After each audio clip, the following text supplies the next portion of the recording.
Screen time salutations to all you internet dwellers out there, and welcome to another episode of Screen Time Continuum. I am Nick, and I am joined, as always, with the boys. Keelan, how you doing? Can't complain. It's a wonderful Sunday over here. It's kind of hot, but A little hot. other than that, it's a pretty good day. I was outside a good portion of the day, so I guess it wasn't that hot. It was enjoyable. Nice. Always good to be in the sunshine. And we got the mustard, Dijon. What is going on, man? I'm all right. Drag out day, but I'm good. All right. Good.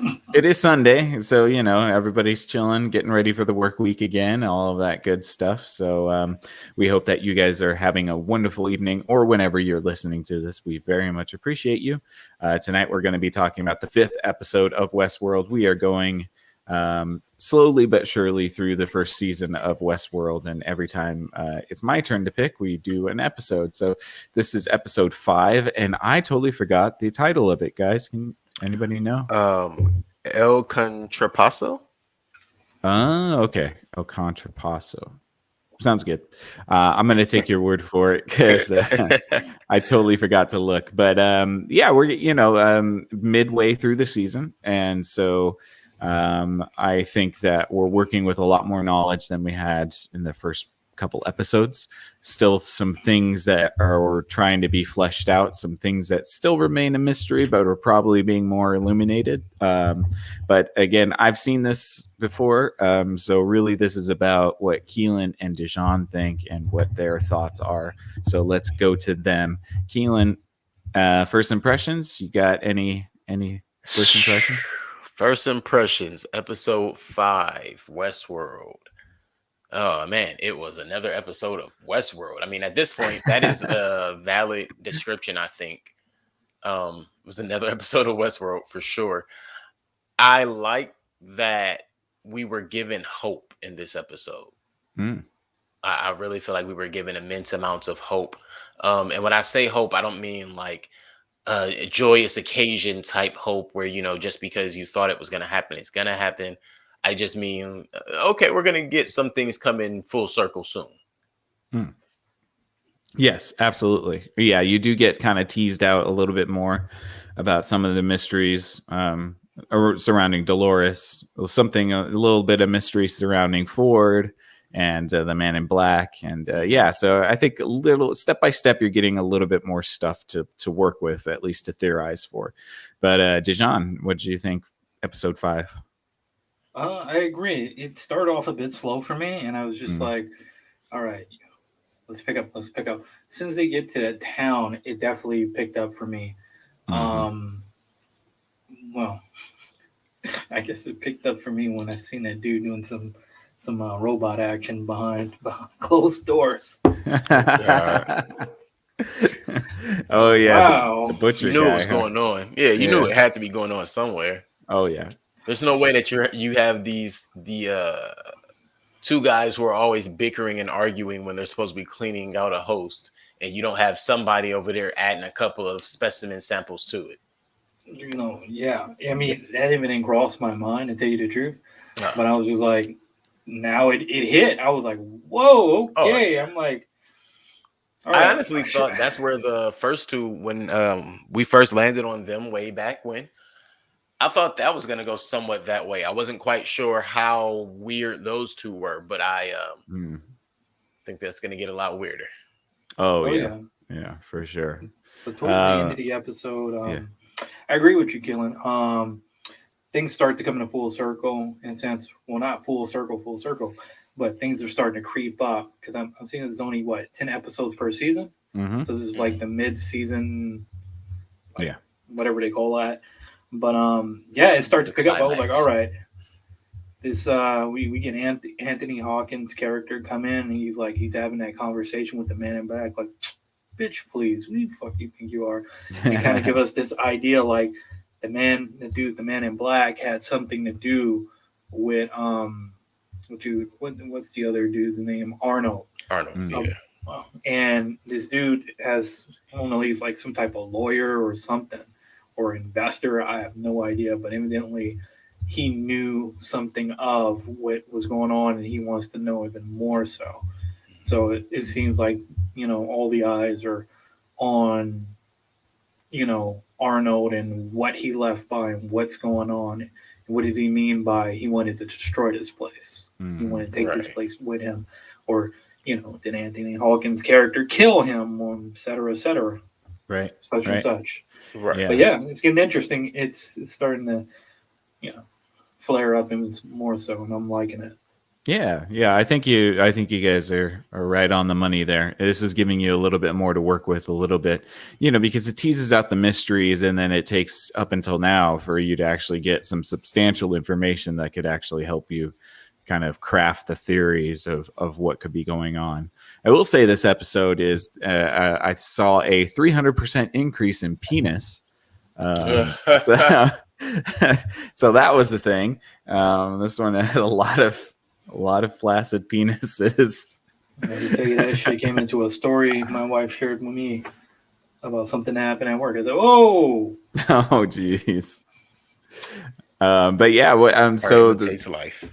yes, it does. Yes, it does. At the beginning is Ford and Dolores, right? Or is it? Yes. No. It's. I'm sorry. You sound like me with Sweet Tooth." I was like, "Wait, what happened in that Wait, how episode?" do you go? Right. Yeah. Well, no. So the beginning is actually Ford with Bill. Bill, right, telling the Greyhound story about when he was a child, and which I don't know. I'm still really curious to. It seems like Ford and Bernard both have this thing where they have their special host that they would like to have a discussion with. Unfortunately, for Bernard, it just happens to be the oldest and apparently most popular host on the storyline. And it seems like he wasn't the only one to share that. As far as with Dolores, it seems like, as we get to right from that, we go to Dolores having the voice in her head, right? I think Dolores is secretly harvesting Arna's consciousness in her. I don't think it's a secret. I think that's where we get to what Nick was asking, if that's where we start. That's how we get to Ford and him talking to Dolores, because he clearly knows something's going on. We know that they can monitor the host. I think that he is personally monitoring every step of what Dolores is doing. I think he sees it all. I think he sees her talking to herself and everything. Yeah. I think that's probably a safe bet. It would seem that if anybody knows what's going on, Ford would know at least something.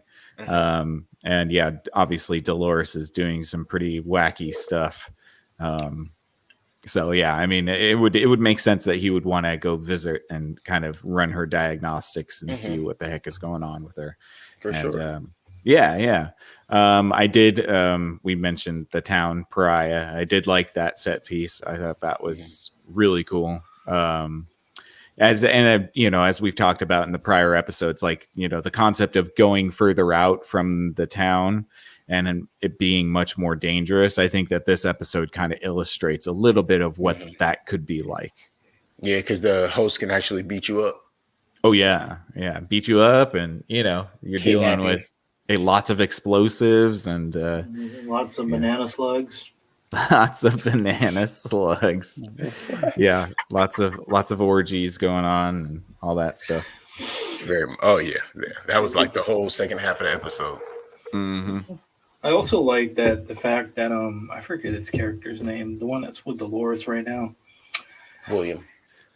Mr. William. I like the fact that he finally grew some balls. Got to shoot some people up, kind of got out of the shell, along with kind of told his future, or I don't know if it might be future anymore, brother-in-law, that go fuck yourself, bro. Like, I should beat your ass, but I'm not. But go fuck yourself. No, I'm not helping you. Yeah, fair enough. Just left him to get his ass kicked. Right. I'm like, I think at that rate, it's his concept right now is he knows at the end of the day Logan's going to be safe, so he's not really worried about it. No. What I do think is interesting is when you hear Logan and William talking about the park's origin, or at least Logan telling William about the park's origin and Arnold. It's like Dolores is listening. Like, and I don't know if that helped spark her into Arnold again or what, but she definitely heard that. And then it was William's mention of the real world. Like they went on a walk and they started talking about the real world. Right. Now, once they started talking about the real world and all of these things, you know, Dolores is having her visions. I don't know what it is that William expects to get out of this. It's like he seemingly doesn't believe that this is much of a game. But I don't know what it is he's getting at. Because he's still playing the game, but not thinking as much of a game. Oh, he's sprung on Dolores, man. Okay, fair. Yeah, I think that's as deep as it goes. I mean, I can't divulge any further information, but I do at least think from what we're seeing and what Arnold's grandson. Sorry. But what we're seeing from like what's going on the show is like he's falling in love with Dolores. Yeah, if it wasn't going to be Dolores, it was going to be that other hooker inside the town in the beginning, Clementine. Yeah. Clementine, and we're not talking about The Walking Dead. Small orange. Yeah. But yeah, so I mean, like, you know, and then obviously then you can see why Logan would be frustrated with him. He's like, you know, what the fuck are you doing, dude? I mean, hey, banger, man. Yeah. Logan would be happy if he jumped into an orgy and put a plug into Logan's butt for him. I think he might be okay with that. He just wants him to participate in something. He doesn't really care what, but something. Yeah. He's trying to that's what he's doing. He's trying to Epstein William to get that dirt so that he could be ushered into the elites. He's got to have some compromising material. Yeah. If you don't cross this threshold, then you definitely can't get on this boat. Right. Yeah. What were you gonna say? No, go ahead. So I like something Ford said, and I could not remember, or I think I do remember the full quote, and it was, "The mind is a walled garden where flowers cannot grow." Oh no, he said, your mind is a walled garden, and not even time can kill what grows there. Okay. Something of that nature. Yeah. See, but it was one of those things that made me think that is his description of the complexity of their programming. Not the actual mind. Yeah. Well, and it's also he's referencing this concept that like even though in their conversation, Dolores says that she hasn't spoken to Arnold in 34 years, since his death or whatever. Oh, that was. What Ford is saying is that it doesn't really matter because the way you're coded, if I gave you the permission, you'd be able to relive that moment right now. Because you have the ability to retain memories in which they're never going to be spoiled by, because our memories as humans, they just degrade over time. They fade over time. And so hers as a host will never fade. Right. Yeah. And then so right after he exits the room, after he thinks he shut her down, she says, "He doesn't know anything. I didn't tell him nothing." First off, for me, I was like, all right, we can end this episode here. Right. Because I know y'all not gonna give us no more than that on this right now, whatever that is going on. Yeah. But it takes me back to that. I think this was episode 2 or 3. But another one of those moments where Dolores is speaking to Bernard, and she kind of experienced something very similar where it was like it was that moment where she's like, I'm not two different people. I don't have 2 different memories. I'm like, it's just the one. It gave me those same vibes again. It's like they don't realize how sentient she is. Right. Yeah. I'm just telling you, she just wants Bernard to take it. That is plausibly true, but that's in the guise of her thinking she's human. Right. Yeah, for sure. Yeah, go ahead. When she had her vision, Dolores, remember she goes and she has that vision where she runs away from them in the middle of the orgy. Mm-hmm. And she starts to pull the wire from her body. Yeah. Do you think she's really done that before and she was reliving something she's done? Or is that like a vision that was popped into her mind to show her how unreal she is, or her Well, mind I state? mean, I think with the way Ford explained it prior to that event, I think it's safe to say that that's an iteration of a memory that she has experienced before, and it would actually make sense. I don't think that this is going to destroy anything. It would make sense that if she was in that scene where she was pulling the thread, that perhaps that was an older version of Dolores in which she had still had mechanical mechanisms and less biological mechanisms. And so maybe that's like when she at some point realized that she was a machine. I don't know. I mean, I've never actually really gone deep into that concept, but yeah, I would assume that it would be like, if that's a memory, then that's a Dolores that is more, that's like the Mark III version of Dolores instead of the Mark VI. And so, it would have had more mechanisms and machinery. And so she might have, cut herself, and then seen that she's got like, cogs and stuff going on. Right. That actually is supported in this episode where the man in black is talking to Teddy about how he cut one of them open back in the day. Right. And they used to be more complex before they tried to make them so human. Right. I love that line. I love that line too. He says, your humanity it was like, oh, your humanity is cost effective. Like, that is a hell of a line. So that basically, like, this corporation made you more human just because it was cheap. Like, hey, yeah. Is that not how business works? Whatever is gonna save the most and make the most. Oh yeah. Well, let's pour one out for Lawrence too. Which Lawrence? Yeah. Well, the first Lawrence. He got bled out. He got promoted. The only reason I didn't bring him up is because we find out later he is El Lazo. El Lazo, yeah. And that made me think about how everything works on a time frame, right? So the man in black bled Lawrence out. He says, leave him there. Somebody will come and get him, or somebody will be on shortly for him. And 2 scenes later, he is El Lazo. Yeah, which is actually 24 hours later, because it was the morning. It was the morning after Lawrence had been killed. It's still a quick fast. Turnaround for a host you just had bled out. Right. But we know that Ford is reappropriating all of these hosts for like the Wyatt narrative. Yeah. So, yeah. It seems like they're all picking it up fast enough, don't you think? And moves up when speaking about that Dolores scene with the whole wire in her wrist, it made me think about the whole thing with that Ellen Page looking character, from Elsie slapping lips with Clementine to telling homeboy that who is she to judge? That his talents is going to waste with his ding dong. Right. She definitely has a thing for the host. Yes, she does. does. Damn. Yeah. And well, she's probably got that whole fetish where like they don't talk. They just do a flat fish style. Right. Ooh, still fish, huh? Yep. And this when she cut open that host that tried to kill her and what was his name? Hobbs. Stubbs. Stubby.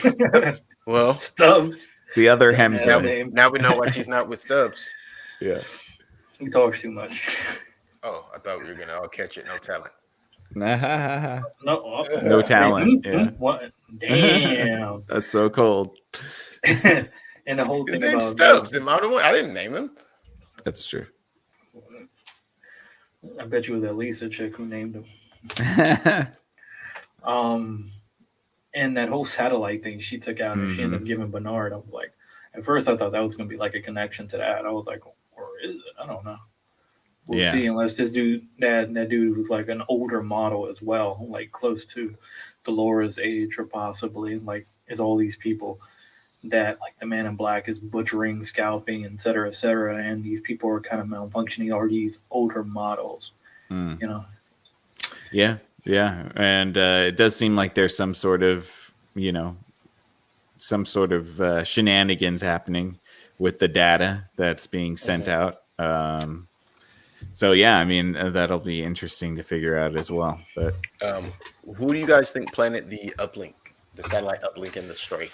it's a good question. It was Teddy the whole time. Teddy. I think it's the most abused. Yeah, that's hilarious. You think it was Q&A? You think it's QAnon? QAnon. Oh, I'm sorry. QAnon. Okay. Don't do that. Don't do that to us. We'll get blocked. You know what? I've already been blocked several times. Department that Stubbs. Let me stop. The department that Stubbs works in. See, now I can't say it for fear of, for fear of reference. It's probably that butcher that's learning to code birds and shit. Nah, that's a little too far for him. He's too damn innocent. It could be somebody sneaking in through the butchers. Actually, you just made a really good. Well, and what the other question is too is not just like who's doing it, but what is the information? Yeah, where is it being sent to, and why? But what is it? Like, what is the actual information? Well, it's satellite information being transmitted from the bot. So I'm assuming that's like, no, you're right, because it could be data from travel, it could be terrain, it could be everything. And you wouldn't do that to learn more about the bot itself. You would just take the damn bot if that was the case. Mm-hmm. Out of curiosity, did they mention anything of like finding Arnold's body or his Noah when he died or anything? I remember. No, it is assumed that he is buried on the property, and that is why we believe in my household that it is possible that Arnold is the Man in Black. Okay, it's possible. I think he's not dead, and I think he's probably just playing shit around. Like he could be at the end of the maze. It's possible that the Man in Black is his son or one of his partners as well. These are all good theories, guys. I'm excited that you guys are theory crafting here. I do remember though, as far as the satellite uplink, I just remembered. So what was her name? Elise. She said Elsie. She said that she believed that someone was utilizing the host outside of the park. That's what the satellite uplinks were about. Mm-hmm. So like somebody able to control them remotely. Right. Well, and like, what are the implications of hosts containing data? What are they containing data of? Right. It's just like a cell phone, right? Ooh. When doesn't that collect information? Exactly. So let's see. Where else? What else do we have? The Teddy the Man in Black and Ford scene was pretty nice. Oh yeah, the Man in Black and Ford scene, and then Teddy springing into action. That was cool. His command to give Teddy to reset Teddy, give him all his energy and shit back. That was funny. Man, I gotta hand it to James Marsden. That dude is a good actor. Oh, yeah. I don't know. I mean, like, I just see him as Cyclops all the time, but I really need to give him more credit because he's a legitimately good actor. He's really good. From Cyclops to Donut Lord to Teddy. He was also in 30 Rock. I forgot about that. Oh yeah, he was Liz Lemon's husband. Yeah. Oh yeah. At the very in the last two seasons. Jeez, you're right. I love that show too. How did I not remember that? He's been around. Like, I bet he has. He sold potatoes and he's a good looking dude. He said he's a good. I mean, wow. Give the credit where it's due. Even though the black eyes, he still looked good. He was like, even with a black eye, 2 black eyes. If I can, he like abused me. That's why he grabbed the knife with his hand, just barehanded the blade. Right. I'm not going to get disintegrated in this show like I did in that X-Men 3 bullshit off screen. Right. Wow. That's right.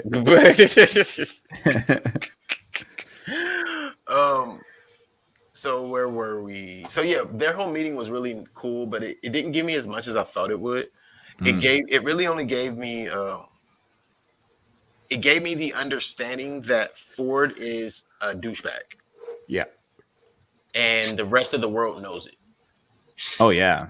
Yeah. But other than that, their meeting didn't really give me much understanding or well, maybe not understanding, but it didn't really change anything for me. I think if they didn't do it, it would have still made the episode go along smoothly. I would say, yeah. Aside from realizing that they know each other personally, like they have an intimate relationship, seeing as how he was clearly an admirer of Arnold, and then he funded the park after Arnold died. Right. Yeah. Yeah. Yeah, and he's, obviously been there for 30 years too, so you're going to run into Ford at some point. Yeah, you're going to know who each other are. It's interesting is that after watching that scene for like a second or third time now, there is an Easter egg. Well, not an Easter egg. There is a hint at what I don't want to, well, I don't want to, I won't give it away, but I will just say that there's a hint to what the maze is in that conversation. Oh, I figured. So here's the deal. In this episode, I think there's about 2 or 3 different references that will help you better understand the maze. One is Dolores, one is the Man in Black, and the other, I think, I could be wrong about this one, but I know for sure Dolores and the Man in Black have them. The other, I think, is somewhere within...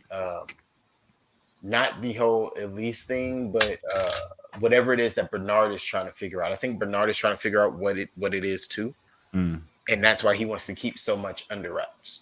Right. Yeah, but there is a moment in that scene where it's alluded to what the maze is, and it's interesting. We'll have to talk about that once we get closer to the end, because it'll make more sense. I won't say what I think because I was waiting for more information, but this episode gave me 3, what I think is 3 clues. So that's going to be really interesting. Yeah. So Dolores and her shooting and her telling William that she had to imagine herself not being the damsel in distress. Like imagine a story where she's not the damsel in distress. That is her telling him that she is able to cycle through her storylines. That's her telling him she can rewrite her narrative. Right. Yeah. Like she's just recoding herself. She's recoding herself. Right. Yeah. That's pretty crazy. This dude's a dunce. That would have scared I wouldn't have been able to hear that back into her. She went Terminator mode, man. Myself. Yeah. Could you imagine a fully actuated host? Like they'd have perfect reflexes, like they'd have so much strength. They'd have so much agility. Yeah. Fucking the Matrix. Yeah, pretty much. It'd be like an anime, except it's real. Pretty much. Yeah. She could be punching. She could be punching through brick walls. All I did was turn him on. He was like, yeah. Save me. He's Krillin. Yeah. Android 18 and Krillin style. So I mean, I think that's pretty much the episode. Yeah, it ends with Maeve popping up. The butcher finds out. He discovers how to actually revive and utilize the bird through the machinery, and then Maeve wakes up and she's just like, "Let's chit chat," and it's like, oh. I hope they paid Tandy extra for that episode. She literally spent the entire time naked on the table. She's been naked in like 3 episodes so far. Yeah. And I'm not complaining, but I'm with you. I hope she got paid. I hope she got paid. Yeah. Not complaining at all. Thank you, HBO. But you're like, it makes up for all that banana slug act. I don't know if it makes up for it. I don't know if it makes up for it. Just don't do that. But I guess, balance it out, both sides of the aisle. Yeah. HBO likes to do that. They like to give you boobies and flaccid penis.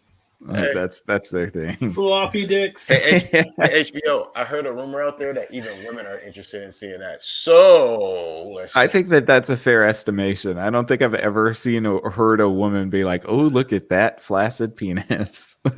Honestly, most women are just like, "Okay, gross." They need put to put some pants on. But I hear a lot of women like they love looking at the other women's like try to size up their ass and their breasts with these chicks. I'm just like, because even women understand that men are gross to look at, and women are just better to look at. Yeah, I tell you guys this. I'm starting to go to the gym again now, and sometimes I just feel like it's time for me just to hold in my, my feces and shit. Till it's time to go home. Just walking in there, seeing shit go. I'm like, Nope. Mm-mm. Mm-mm. Hey, look, it's I can all about admire a angles, man, man. but not that way. It's all about angles, man. The only Angles angle of you my should see ass. another man in the gym is this way. Yeah, looking down. When I think I'm gonna take an extra mask and just put it like right here. Right over here. Yeah, blinders. Yeah, totally. Focused on my workout. There's always that one old dude that's walking around without anything on. Yeah. And stretching. You can And just go to- stretching. we- Yeah, we with could his all leg just- up on the bench. Oh, You describing it best. not in the What? 1972 Speedos. No, in nothing at all. I've seen it many times. Oh, Where a dude is inside just the locker room. yeah. I've seen a dude blow dry his balls in a locker room. They got a pool where I go, and they're just walking down the stairs like whoosh, whoosh, whoosh. I'm like, For it's called a LA, towel, bro. you name Just it, put a man. towel on. That's all you have to do. I think we should all go to Planet Fitness, where the workers are paid to shame you. There you You go. see, they got restriction there, and you know Yeah. what? I'm starting to miss the restrictions. I might think that they go over the top with their restrictions, but at bare minimum, you know what? They're saying something. If they have so many restrictions, why are there so many memes of people using the machines incorrectly? Because their restrictions are about proper use and correcting people, not about actually, working out. It's a playground. It's a freaking jungle gym for adults, man. to finish on that, I'll tell you this: if LA Fitness had that, a lot of their equipment would not be broken right now. And What next to to stop people from pounding the weights? slamming shit. Honestly, yeah, I can understand that why. And just to finish off that old man stuff, they be smirking too when they see you. Oh yeah. They're trying to lock eyes with you. Hey, listen.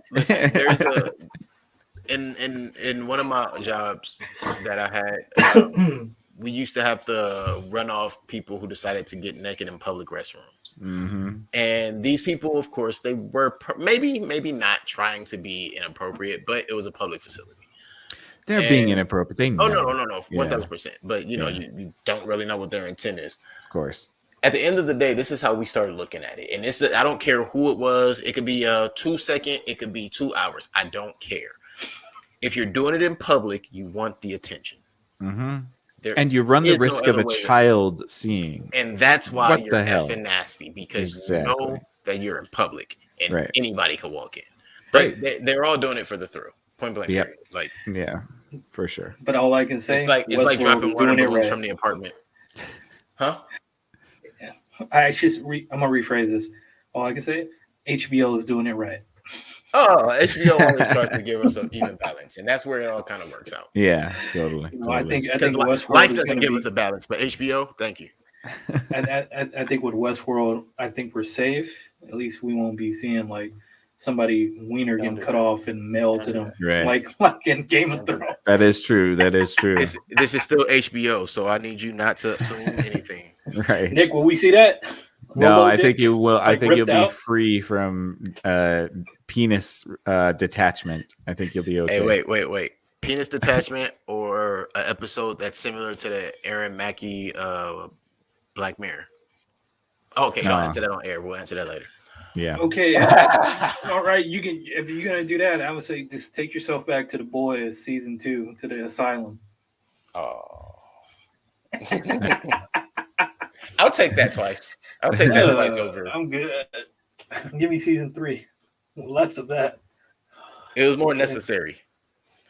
But yeah, as far as this episode though, I am excited to see where Tandy Newton takes us, or Maeve goes, because I don't think she's gonna like get control over the butcher or anything, but I think she's gonna give him the ability to explore what it is that he wants to do, which is learning how to code.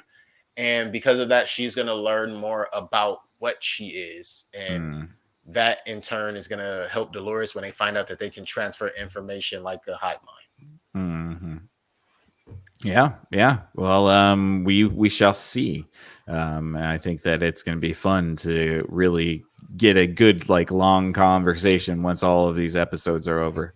So we can kind of look back and see, like, okay, where were the hints for things?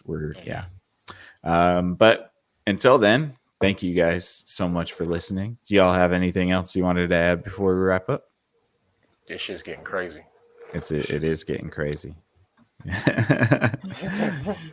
Like that's pretty much what I got right now. This is getting crazy. Straight cray cray. Okay. Straight up. Well, thank you guys so much for listening. We really hope that you enjoyed this episode. We certainly did. We hope that you're watching along with us. Feel free to do so. We're taking this kind of in shifts, so anytime it's my turn, we're going to be doing Westworld. So you'll have, I think, like a week and a half to watch the next episode 6. So please, if you guys feel free to join us if you'd like. Other than that, next Wednesday with episode 6. Yes, there we go. Next Wednesday. Yep. Yes, indeed. So yeah, we'll look forward to that. And then in between time, next on this coming Wednesday, it'll be Keelan or Dijon. Dijon. We're doing Sweet Tooth back again. 2 and 3 and 4. We'll be 3 and 4, and then if whoever's following the show with us, definitely understand it's on some sensitive subject, but if you got the stomach for it or you haven't been really affected by current events, check it out, watch it with us, and hopefully you guys enjoy it. Mm-hmm. Just wait to hear the phrase, "Hey, big man." And then next Sunday will be Keelan's turn. So stay tuned for that as well. Russian roulette pick. Yeah. And stay tuned too. We might do a special episode, or we might try to wiggle it into one of the coming up episodes. So we want to do a video game sort of tiered system where we talk about our favorite video games from childhood, and then we start to rank order them into some sort of tier system or top 10. So stay tuned for that episode. That'll be coming up soon too. That should be a lot of fun because we're going to talk all about the video games that we loved playing when we were kids. So, I mean, where can you go wrong? I don't think you can. That's dangerous. It is. It could be a long conversation, but I think it'll be worth it for sure. But yeah, thank you guys. We appreciate you. If you want to check out the podcasts that we do all separately, Keelan's got a podcast. It's called If Numbers Could Talk. It's on Tuesday nights at 8 p.m. Please be sure to check him out on Facebook and YouTube, If Numbers Could Talk. Make sure you give him a subscription and a thumbs up, maybe some comments about what you want to see from his podcast. He's always open for suggestions. And so check him out Tuesday nights, 8 p.m., If Numbers Could Talk. Dijon the Mustard's got a podcast. It's a Twitch stream, and he's got a channel called Strawberries and Coffee, and he posts Tuesdays and Thursdays at 10 p.m. Please be sure to check him out. Right now, he's doing Spider-Man Miles Morales, correct? Yep. Just for anybody that's watching and following me with that, I'm going to try to get more content out soon. It's just I am running into permission copyright crap with not only Microsoft but Sony too, dealing with YouTube and Twitch. Of course, yeah, because they got to make their money. If you were to make 15 cents, they're going to want 9 of that. So why so low? They're going to want 12. Maybe, yes. Yeah. I was trying to be a bit more generous, but please feel free to give him some love and give him a subscription to his Twitch channel and his YouTube channel, Strawberries and Coffee. That's Tuesdays and Thursdays at 10 p.m. And that goes on to his YouTube page once the stream is over. So you can check out all of his past streams on YouTube at Strawberries and Coffee. I got a podcast called Exofathom. It's on Monday nights at 8 p.m. We just finished an episode about Ouija boards, which was interesting. And then tomorrow we're going to be talking about, we have our spooky Spooktober theme is just all of the spooky subjects that we can think of. So tomorrow is going to be about the veil between the living and the afterlife. So if you're interested in that, check us out, Exofathom at 8 p.m. We have a Facebook page and a YouTube page you can check us out at. But if you're purist at heart and want to just listen to us blabber on about movies and TV and critique things for which we have no credentials, thank you for taking this trip through the Screen Time Continuum with us. For Screen Time Continuum, I am Nick. I am Keelan. I'm the Mustard. Good night.